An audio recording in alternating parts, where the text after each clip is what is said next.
पाकिस्तान तहरीक इंसाफ की अंदरूनी सियासत घरेलू रिश्तों पर भी असरअंदाज होने लगी। पार्टी में असर रसूख बढ़ाने और कब्जे के लिए नंद भावच में ठन गई। अलीमा खान ने बुशरा बीबी के पैगामात को डिसइंफॉर्मेशन करार दे दिया। उधर बानी पीटीआई की अहलिया भी में मैं ना मानू की पर अड़ी हुई हैं। पीटीआई के साजिशी किरदार अपनी ही साजिशों का शिकार होने लगे। झूठे बयानिए के जरिए पीटीआई पर कब्जे की जंग का मंजरनामा आश्कार हो गया।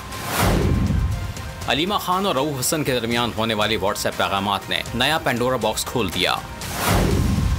बुशरा बीबी और अलीमा खान के दरमियान शदीद मुखालफत और ख़ानदानी दरार वाज़ेह हो गई। दोनों ख़वातीन पार्टी पर अपने अपने कब्जे के लिए मुतहर्रिक।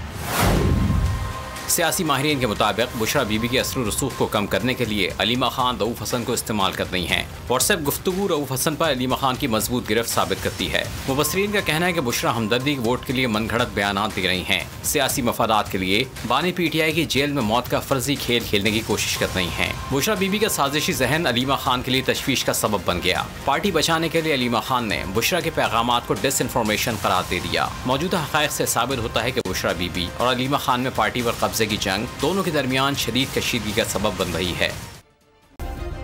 सब्सक्राइब करें और बेल दबाएं ताकि कोई खबर रह न जाए।